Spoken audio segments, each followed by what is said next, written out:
تو یہ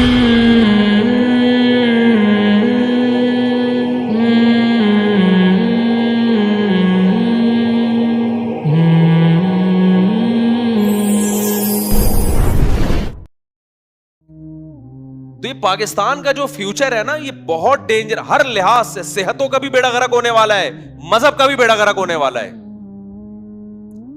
سیاست کا تو ہو چکا ہے بیڑا غرق. سیاست میں جو ابھی اکھاڑ پچھاڑ چل رہی ہے، اس کا تو پتہ نہیں کیا انجام ہوگا آگے چل کے. بھائی کوئی بھی سیاست میں صحیح ہو غلط ہو، نقصان کس کو ہو رہا ہے؟ کنٹری کو ہو رہا ہے نا، نقصان تو ملک کو ہو رہا ہے. تو پہلے ملک تو دیکھو نا یار. اپنے لیڈروں کو کیوں اتنی اس عقیدت محبت میں ہو گئے؟ آپ ریاست کو دیکھو، ریاست کا فائدہ کس میں ہے؟ لوگ کہتے ہیں یار یہ ہمارے حکمرانوں نے، اسٹیبلشمنٹ نے بیڑا غرق. ابے بھائی انہوں نے تو بیڑا غرق کر دیا، تم تو نہ کرو نا بیڑا غرق. ایک صاحب مجھے کہنے لگے ابے یہ لوگ تو باہر بھاگ کے اپنی، یہ تو ملک تباہ بھی ہو گیا، ان کو کیا فکر ہے، یہ تو باہر نکل جائیں گے. تو میں نے کہا اس سے تو اور زیادہ ہمارا فرض بنتا ہے کہ ملک کو بچائیں ہم، کیونکہ یہ تو باہر نکل جائیں گے. ہم کہاں جائیں گے؟ وہی ہے نا، ہمارے ایک دوست تھے، وہ کسی طوائفہ نے نا اس کو اشارہ کیا، مجھے اپنا واقعہ بتا رہے تھے. تو کہہ رہے میں چلا گیا.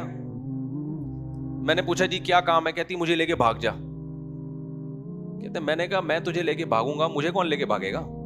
یعنی میں تجھے اگر شیلٹر دوں گا تو مجھے کون شیلٹر دے گا؟ تو بھائی اگر ہمارے حکمران ایسے ہیں کہ یہ ملک سے بھاگ جائیں گے، پھر تو ہمارے لیے اس ملک کو بچانے کی فکر اور زیادہ ضروری ہے نا.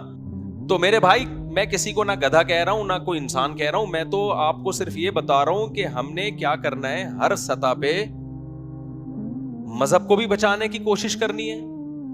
ایسے اسکالر جن کی وجہ سے لوگوں میں مذہب سے نفرت پیدا ہو رہی ہے، لوگ ایتھیسٹ ہو رہے ہیں. بعض اسکالرز کی تقریریں بڑی اٹریکٹیو ہوتی ہیں، لیکن اس کا رزلٹ کیا نکل رہا ہے؟ آپ کو علماء سے نفرت. جب علماء سے نفرت تو اس کا آخر میں نتیجہ کہ آپ پھر کسی کے بھی نہیں رہتے، نہ اس اسکالر کے رہتے ہیں نہ علماء کے رہتے ہیں، کہیں کے بھی نہیں رہتے. آپ ایک ایسے بند گلی میں لا کے آپ کو چھوڑ دیا کہ اب آپ کے پاس نہ ادھر جانے کا راستہ نہ ادھر جانے کا راستہ. تو سیاسی سطح پہ بھی، صحت کے حوالے سے بھی، ہر جگہ پہ یہی کام ہو رہا ہے. تو آج سے نہ دیکھو ایک کام کا عزم کر لو، جو میں اصل بتانا چاہ رہا تھا آپ کو. ایک کام کا عزم کر لو کہ جب تک کسی بھی معاملے میں مکمل تحقیق نہیں ہو جائے، آپ زبان سے لفظ بولو نہیں نکالو گے. ہمارے حضرت کی عادت تھی نا، جب کوئی بیعت ہونے کے لیے آتا تو جو بڑے اہم گناہ ہیں جن کو سوسائٹی گناہ نہیں سمجھتی تھی، حضرت اس پہ بیعت لازمی لیتے تھے. حضرت اس پہ لازمی بیعت لیتے تھے کہ میں اس گناہ کو چھوڑوں گا. تو میں سوچتا ہوں کہ جب بھی کوئی میرے پاس آئے نا کہ میں مفتی صاحب توبہ کرنا چاہتا ہوں، اپنے گناہ بتا رہا ہوں، تو میرا یہ ارادہ ہے کہ میں اس سے لازمی اس پہ توبہ کرواؤں گا کہ جب تک کسی چیز کے بارے میں 100% تحقیق نہ ہو جائے، لب کشائی بولو نہیں کرنی. یہ کہنا سیکھو کہ مجھے معلوم نہیں ہے. امام مالک کے پاس ایک شخص آیا، مسئلہ پوچھا اس نے. امام مالک نے کہا لا ادری، مجھے معلوم نہیں ہے اس کا جواب. پھر اس نے دوسرا مسئلہ پوچھا، امام مالک نے کہا اس کا جواب بھی مجھے معلوم نہیں ہے. اس نے 36 سوال پوچھے، 36 کے 36 کے بارے میں امام مالک نے کیا کہا؟ مجھے اس کا جواب معلوم نہیں ہے. لیکن پہلے لوگوں کے ظرف بھی کیا تھے؟ بڑے تھے. اس نے فوراً جہالت کا فتویٰ نہیں لگا دیا کہ اب انہیں تو پتہ ہی نہیں ہے. بہت سی باتیں نہیں معلوم ہوتی انسان، لیکن وہ یہ کہنا سیکھے کہ مجھے معلوم نہیں ہے. ہمارے پاس دن رات کتنے مسائل آتے ہیں. میں اپنے چھوٹوں سے پوچھ رہا ہوتا ہوں یار یہ میرے ذہن میں اس کا جواب نہیں. اپنے شاگردوں سے یار ذرا بتاؤ اس کا کیا جواب ہے، تحقیق کرو اس میں. ہمیں تو 20 سال ہو گئے تحقیق کے کام میں، لیکن ابھی بھی ہم جب آتے ہیں سوال تو ہم 50% سوالات ایسے ہوتے ہیں جس کا میں کہتا ہوں کہ یار اس کا اس وقت مجھے جواب معلوم نہیں ہے. ایک دفعہ حضرت مفتی تقی عثمانی صاحب کو میں نے کال کی، پرانی بات ہے، میں نے حضرت سے مسئلہ پوچھا. حضرت نے فرمایا اس وقت مجھے اس کا جواب معلوم نہیں ہے، آپ دارالعلوم کرنگی میں سوال لکھ کے جمع کرا دیں، تحقیق ہو جائے گی. کہ سارے بڑے علماء یہ. لیکن آج ایسے لوگ آ رہے ہیں جو پوچھو ٹھک سے جواب بولو، ادھر پوچھا ادھر جواب، ادھر پوچھا ادھر. حکیم دیکھ لو، ایک حکیم کے ساتھ میرا سفر ہوا، میں جو پوچھ رہا ہوں نا صحت کی بات، اس کے پاس اس کا جواب ہے. مجھے لگا یہ پھینکو ہے، حالانکہ لوگ سمجھ رہے ہوتے ہیں بہت ایکسپرٹ ہے. لیکن آپ تھوڑا سا تجربہ ہو نا آپ کا, تو پھر آپ کو اندازہ ہو جائے گا کہ جو ایکسپرٹ ہوتا ہے نا, اس کے پاس ہر بات کا جواب نہیں ہوتا. میں اس حکیم سے پوچھ رہا ہوں کہ بھئی ایسا کیوں ہوتا ہے؟ وہ کہ ایسا اس لیے ہوتا ہے. پھر میں نے کہا ایسا کیوں ہوتا ہے؟ کہتا ہے ایسا اس لیے ہوتا ہے. ایسا کیوں ہوتا ہے؟ میں نے اس کے اسپیشلسٹ ڈاکٹروں سے پوچھا, تو ڈاکٹر نے کہا کہ میں اصل میں اس میں کوئی صحیح رائے نہیں دے سکتا مفتی صاحب, اس بارے میں مجھے بڑی تحقیق کرنی پڑے گی. پھر دوسرا سوال میں نے ڈاکٹر سے پوچھا, اس نے کہا مجھے اس کے بارے میں تحقیق نہیں ہے. میں ڈاکٹر سے بدگمان نہیں ہوا جو ہر بات کے جواب میں کہہ رہا ہے مجھے تحقیق نہیں ہے. میں اس حکیم سے بدگمان ہو گیا جس کمبخت کا پڑھا ہوا کچھ بھی نہیں ہے. پھر بعد میں پتا چلا 2 نمبر حکیم ہے, کہیں بھی نہیں پڑھا, اس کچھ بھی نہیں پڑھا ہوا. عطائی ہوتے ہیں نا گدی نشین, کچھ بھی نہیں پڑھا ہوا. لیکن اس حکیم کے ماشاءاللہ چل رہا ہے پنجاب میں نام نہیں لوں گا, میرے پیچھے پڑ جائے گا. پھر وہ ایک ہوتا تو نام بھی لے لیتا نا انسان.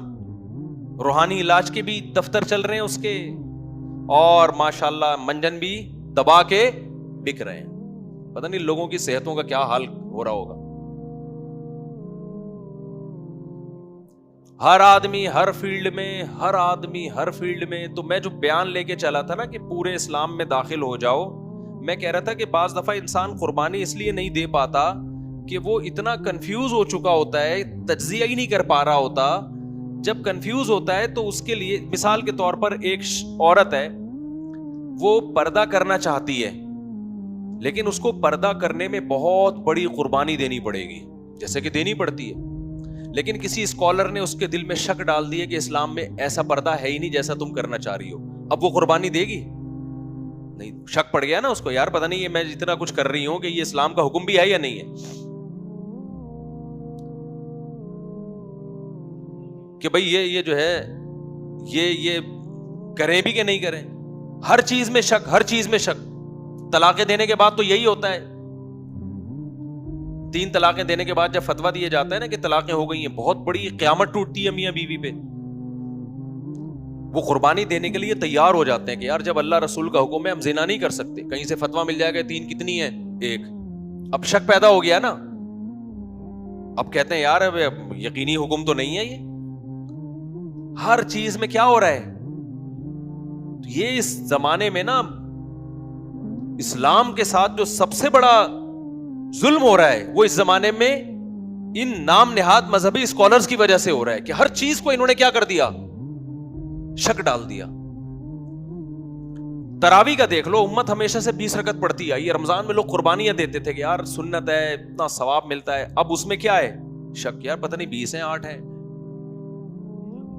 ہے جی, کوئی 13 کہہ رہا ہے, کوئی 8 کہہ رہا ہے, کوئی کچھ کہہ رہا ہے, شک پڑ گیا اس میں. پھر چلو یہاں تک بھی غنیمت تھا کہ یار پڑھ تو رہا ہے, ایک شک یہ ہے کہ ہے بھی کہ نہیں ہے. غامدی صاحب کو سنو تو وہ کہہ رہے ہیں تراویح سرے سے کوئی چیز, اور اتنے کانفیڈنس کے ساتھ اتنی غلط بات, کہہ رہے سرے سے کچھ ہے ہی نہیں, ایسے بنایا ہوا ہے. اب بتاؤ کیا نتیجہ, کیا اس کا فیوچر میں رزلٹ کیا آئے گا؟ صرف وہ لوگ بچیں گے جن کا علماء سے گہرا تعلق ہے, صرف وہ بچیں گے اسلام پہ. یہ میری پیش گوئی ہے, باقی سب برباد, سب برباد. کیونکہ آگے پھر اتنی شاخیں نکلیں گی نا, اتنی شاخیں نکلیں گی, اتنی شاخیں کہ آپ کی سوچ ہے, اتنی شاخیں نکلیں گی. وہ میں نے کہا تھا نا کہ یہ خواتین جو صفا مروہ پہ دوڑتی ہیں, چلتی ہیں, دوڑتی نہیں ہیں, ایسے اسکالرز بھی پیدا ہوں گے جو کہیں گے دوڑیں, کیونکہ حدیث میں ہمیں کہیں نہیں ملتا پیغمبر کا حکم کہ نہ دوڑیں. حدیث میں تو یہ کہ جیسے میں حج کر رہا ہوں ویسے حج کرو.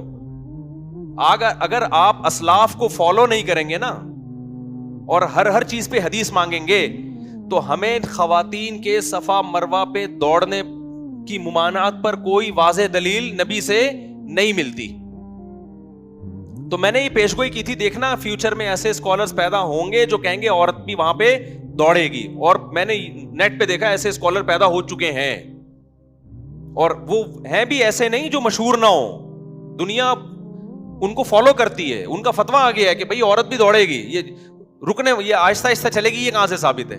اور دلیل یہی دے رہے ہیں کہ حضرت ہاجرہ تو عورت تھیں, وہ تو دوڑی تھیں. اب اس کا مطلب کیا ہوا, یہ پوری امت اب تک کیا کھا رہی تھی, گھاس کھا رہی تھی. اس کو تو پتہ ہی نہیں تھا کہ عورت نے چلنا ہے کہ دوڑنا ہے. تو یہ آہستہ آہستہ اسلام کیا ہو رہا ہے, چینج. اس کو روکنے کا طریقہ کیا ہے بھائی؟ اسلاف اور ان کے جو طریقہ صدیوں سے متواتر چلا آ رہا ہے نا, اس سے چمٹ جاؤ, اس سے دائیں بائیں جانے کی کوشش مت کرو, ورنہ کنفیوژن کا ایک لامتناہی سمندر ہے, اس دلدل میں ایسا پھنسو گے نسلیں تباہ ہو جائیں گی تمہاری. اور آپ جس اسٹیپ پہ آگے جاؤ گے نا امت کو چھوڑ کر, آپ کی اولاد اس سے 2 اسٹیپ اور آگے ہوگی, اس کی اولاد اس سے 4 اسٹیپ اور آگے ہوگی, آگے پھر بریکیں فیل ہیں. تو پہلے میں جو بات کر رہا تھا جلدی سے سمیٹ کے ختم کرتا ہوں, اپنی کنفیوژن دور کرو اسلام کے بارے میں, تاکہ آپ اسلام کے کسی حکم پہ جب قربانی دینا چاہو نا تو آپ کو 100% اعتماد ہو کہ میں جو قربانی دے رہا ہوں یہ بالکل درست. ایک عورت اگر پردہ کرتی ہے اس کو 100% اطمینان ہونا چاہیے کہ واقعی پردہ کس کا حکم ہے, اللہ کا حکم ہے. وہ ایسے اسکالرز کی تقریریں سن کے دماغ نہ خراب ہوا ہو کہ اس کو لگ رہا ہو کہ پتہ نہیں یہ اسلام میں ہے بھی کہ نہیں ہے. آپ اگر رمضان کا روزہ رکھ, آپ کا کل امتحان ہے اور آپ کو پتہ ہے کہ روزہ رکھ کے میرے لیے تیاری کرنا بہت مشکل, لیکن آپ کو یقین ہو کہ پھر بھی روزہ مجھ پہ فرض ہے, تو آپ رکھو گے. اگر آپ نے کسی ایسے اسکالر کی تقریر سن لی کہ جو کہہ رہے ہو کہ کل آپ کا پیپر ہے تو روزہ چھوڑ سکتے ہیں, اب آپ کے لیے روزہ رکھنا مشکل کام ہو جائے گا. آپ کنفیوز ہو کے پتہ نہیں اس قربانی پہ مجھے ثواب بھی مل رہا ہے کہ نہیں مل رہا. سمجھ میں آ رہی ہے بات کہ نہیں آ رہی؟ دیکھو یوسف علیہ الصلوۃ والسلام کو عزیز مصر کی بیوی نے بند کمرے میں زنا کی دعوت دی. یوسف علیہ السلام کو یہ یقین تھا کہ یہ حرام ہے, لہذا یوسف علیہ السلام کے دل میں خواہش ہوئی, اس کے باوجود اپنے آپ کو گناہ سے بچایا. اگر یوسف علیہ السلام کنفیوز ہوتے اور یا کوئی یوسف علیہ السلام کی جگہ کوئی اور شخص ہوتا اور شیطان اس کو یہ پٹیاں پڑھانا شروع کر دیتا کہ دیکھو زنا جو اسلام میں حرام ہے, یہ قرآن میں حرام ہے, وہ تو نارملی حرام ہے نا, وہ تو ایک نارملی, تم تو ابھی ڈپریشن میں جا رہے ہو, تمہارے لیے یہاں رشتہ ملنا مشکل ہے, اور عورت خود دعوت دے رہی ہے, کچھ زنا بالجبر بھی نہیں ہے, وہ بھی راضی ہے. ایکچولی اسلام میں تو زنا اس لیے حرام تھا کہ عورتوں کا اس سے جو ہے نا وہ راضی نہیں ہوتی تو ریپ کے واقعات ہونا شروع ہو جاتے ہیں, تو یہ ہو جاتا ہے, اور ایکچولی کر کے بیڑا غرق کر دیا جاتا. پھر زنا سے بچنا ممکن تھا؟ پھر تھوڑی ممکن تھا. یہ کسی ڈاکٹر کی تحقیق پڑھ لیتے کہ جو ہے نا وہ ٹینشن ریلیز کرنے کے لیے ضروری ہے, اور پھر اس تحقیق کی بیس پر آپ کہتے ہیں کہ اسلام چونکہ حدیث میں آتا طاقتور مومن اللہ کو کمزور سے زیادہ محبوب ہے, تو ایکچولی جب میں یہ کام کر لوں گا تو مجھے ڈپریشن سے نجات ملے گی, صحت میری اچھی ہوگی, اور حدیث میں آتا طاقتور مومن کمزور مومن سے زیادہ محبوب, تو میری صحت اچھی ہوگی تو میں اللہ کو زیادہ محبوب ہو جاؤں گا. تو دلائل کے تانے بانے تو جب شیطان پٹیاں پڑھاتا ہے ہر طرح کے مل جاتے ہیں, لیکن نہیں, یوسف علیہ السلام کو معلوم تھا لا تقربوا الزنا. زنا کیا ہے بھائی, اس کے بارے میں 2 رائے بولو نہیں ہے. مسئلہ حیا کے خلاف ہے. بعض خواتین پوچھتی ہیں جن کے شوہر سال 2 سال گھروں سے باہر رہتے ہیں. ابھی اللہ کا شکر ہے اتنا لبرل اسکالر نہیں آئے ہیں کہ مجبوری میں زنا کو بھی حلال کر دیں. اور یاد رکھو متع اور زنا ایک ہی چیز کے 2 نام ہیں, یہ الگ الگ چیزیں نہیں ہیں.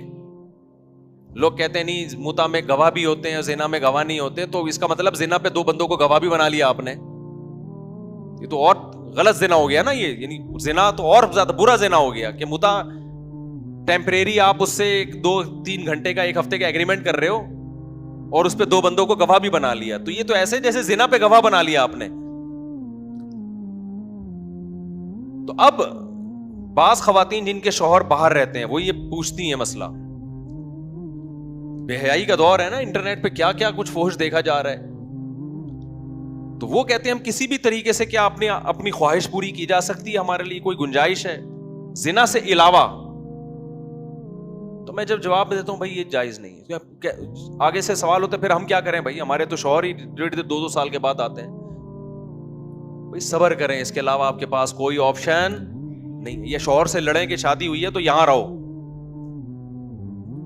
لیکن اگر ایک عورت کو کنفیوژن پیدا ہو جائے کہ ایسی مجبوری میں میرے لیے جائز ہے, تو پھر وہ قربانی نہیں دی. کوئی اسکالر آ کے کنفیوژن پیدا کر دے تو مارکیٹ میں اسکالرز ہول سیل کے حساب سے میرے بھائی چل رہے ہیں. اس کا نقصان یہ ہو رہا ہے کہ ہر مسئلے میں کنفیوژن پیدا ہو رہی ہے, ہر مسئلے میں تردد پیدا ہو رہا ہے. اس کی وجہ سے آپ کو پھر موٹیویشن نہیں ملتی عمل کرنے کے لیے. تو ایسے لوگوں کو سننا چھوڑ دو جو آپ کو کنفیوز کر رہے ہیں. یہ جو کہا جاتا ہے نا سنو سب کو، یہ نعرہ صرف بتانے کی حد تک اچھا ہے، لیکن حقیقت یہ ہے کہ اگر آپ نے جو جس چیز کا اہل ہے، مثال کے طور پر میڈیکل سائنس کے بارے میں ڈاکٹروں کو سننے کے بجائے آپ نے سائنسدانوں کو سننا شروع کر دیا، تو کنفیوژن ہوگی کہ نہیں ہوگی؟ ہم کہہ رہے ہیں یقیناً سب کو سنو، لیکن ان سب کو سنو جو اس کے اہل ہوں۔ میڈیکل سائنس میں ایک ڈاکٹر کو مت سنو، 20 ڈاکٹروں کو سنو، لیکن ہونے تو ڈاکٹر چاہیے نا سارے۔ آپ نے کیا کیا، جو مکینک تھا اس کو بھی سننا شروع کر دیا آپ نے میڈیکل سائنس میں، تو وہ تو کنفیوز کرے گا آپ کو۔ جاہل حکیم کو سننا شروع کر دیا، وہ تو کنفیوز کرے گا آپ کو۔ تو مذہبی اسکالرز میں بھی ان کو سنو جو کیا ہیں، جو علماء ہیں۔ اگر آپ نے ہر ایک کو سننا شروع کر دیا جو عالم نہیں بھی ہے، تو سوائے ڈپریشن، کنفیوژن، بدگمانیاں، اس کے علاوہ آپ کو کچھ بھی حاصل نہیں ہوگا، اور آپ دین پہ نہیں چل سکتے، تباہ و برباد ہو جاؤ گے آپ۔ ہر چیز میں شک پیدا ہو جائے گا آپ کے۔ میں غامدی صاحب کے نا نیچے تبصرہ دیکھ رہا ہوتا ہوں، کچھ لوگوں نے لکھا ہوتا ہے ہمیں ہر چیز میں انہوں نے شک میں ڈال دیا، ہر چیز میں کنفیوز کر دیا۔ تو اللہ تعالی ہمیں پورے اسلام میں داخل ہونے کی توفیق عطا فرمائے۔ ایک تو یہ دعا کیا کرو، اور ہے اللہ ہمیں ان لوگوں کے ساتھ جوڑ دے جو اسلام ایکسپلین کریں، ہمیں بتائیں کہ حقیقت میں اسلام ہے کیا، جو ہمیں اور الٹا کنفیوژن میں نہ ڈال دیں۔